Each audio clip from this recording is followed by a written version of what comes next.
Nós estamos aqui na estrada que liga Piracicaba a Tietê, no interior de São Paulo. Para falar a verdade, isso aqui é uma pedreira.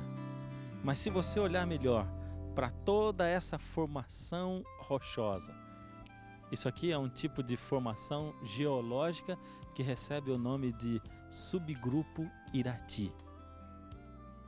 Você vai ver que muitas camadas foram assentando-se, sobrepondo-se umas às outras. Algumas perguntas são intrigantes, interessantes, como, por exemplo, como uma formação rochosa dessa daqui pode ter uma extensão tão grande?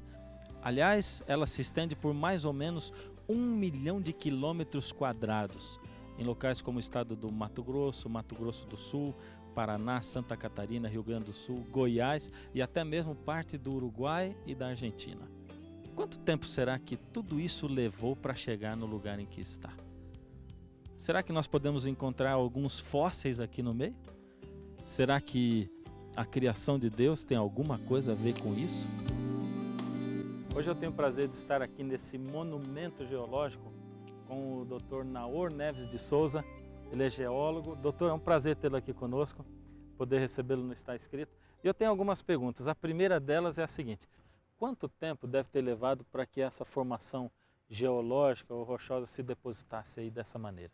Existem algumas evidências de campo que nos permitem ter uma ideia dos tempos desenvolvidos durante a deposição desse espesso pacote sedimentar. Um primeiro aspecto que é bastante realçado aqui nesse afloramento é a estratificação plano-paralela, camadas claras alteradas com camadas escuras. Alguns imaginam, alguns geólogos, que os tempos seriam prolongados entre uma camada e outra, ou seja, mudanças climáticas, períodos mais secos ou mais úmidos, e as camadas então seriam depositadas lentamente. Ao longo do tempo, sim, devagarinho. Mas os contatos bem planos, né, e se repetem, não denotam isso. Parece que realmente as coisas ocorreram de maneira sucessiva e rápida. Por exemplo, eu tenho aqui comigo um fóssil. E esse fóssil foi tirado daqui, foi extraído daqui, desse lugar. Existe um número muito grande de fósseis como esse. Nós podemos notar até aqui na coluna vertebral, bem definida, algumas vértebras estão aqui.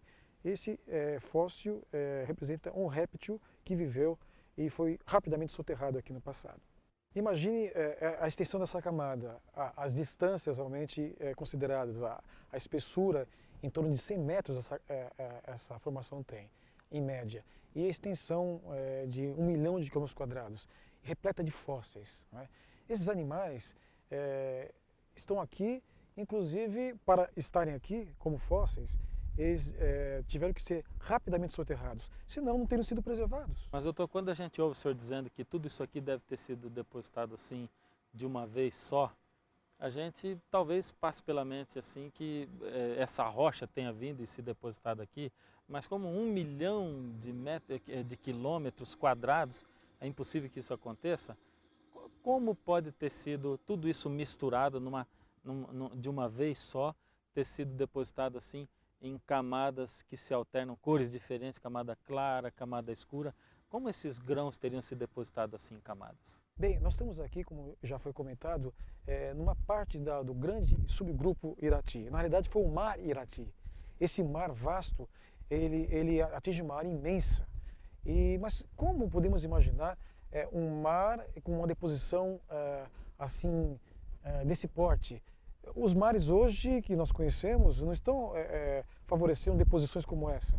Então, algum processo muito rápido, quem sabe ondas gigantescas depositando esse material em áreas imensas, isso ocorrendo de maneira muito rápida no passado.